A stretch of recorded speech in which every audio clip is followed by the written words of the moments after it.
আন্তর্জাতিক রাজনীতি ও সামরিক জোটের আলোচনার কেন্দ্রে থাকা একটি নাম ন্যাটো। পুরো নাম নর্থ আটলান্টিক ট্রিটি অর্গানাইজেশন। বর্তমান বিশ্বে ইউক্রেন রাশিয়া সংঘাত বা অন্যান্য ভূরাজনৈতিক উত্তেজনার প্রেক্ষাপটে এই সামরিক জোটটি কেন এত গুরুত্বপূর্ণ, কিভাবে এর জন্ম হল, আর এর কাজই বা কী?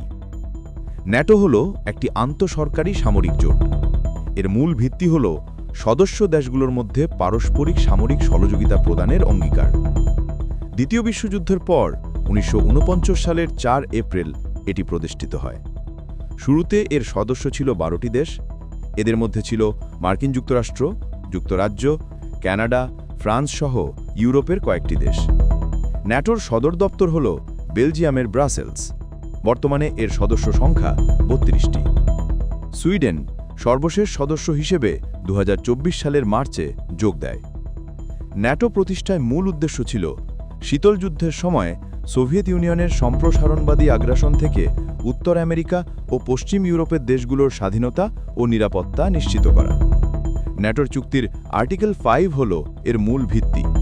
এই নীতি অনুযায়ী ন্যাটোভুক্ত এক বা একাধিক সদস্য দেশের উপর সশস্ত্র হামলা হলে তা জোটের সকল সদস্যের উপর হামলা হিসেবে গণ্য হবে। এর অর্থ হল, যদি কোনো একটি সদস্য দেশ আক্রান্ত হয়, তবে জোটের বাকি সব দেশ সেই আক্রান্ত দেশের সাহায্যে এগিয়ে আসতে বাধ্য। ন্যাটোর কাজ কেবল সামরিক প্রতিরক্ষার মধ্যেই সীমাবদ্ধ নয়। সময়ের সাথে সাথে এর ভূমিকা পরিবর্তিত ও প্রসারিত হয়েছে। ন্যাটোর নিজস্ব কোনো বড় স্থায়ী সেনাবাহিনী নেই।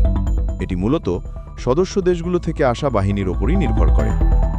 ন্যাটোর নির্দেশিকা অনুযায়ী প্রতিটি সদস্য দেশের উচিত তাদের মোট দেশজ উৎপাদনের 2% প্রতিরক্ষা খাতে ব্যয় করা।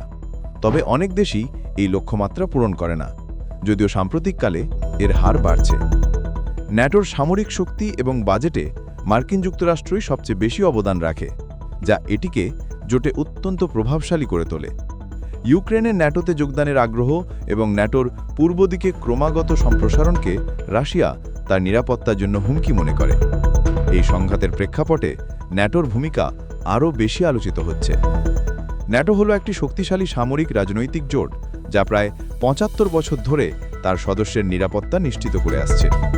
সমালোচনার মুখেও এর যৌথ প্রতিরক্ষা নীতি এবং সামরিক সক্ষমতা এটিকে বর্তমান বিশ্বের অন্যতম প্রভাবশালী জোটে পরিণত করেছে।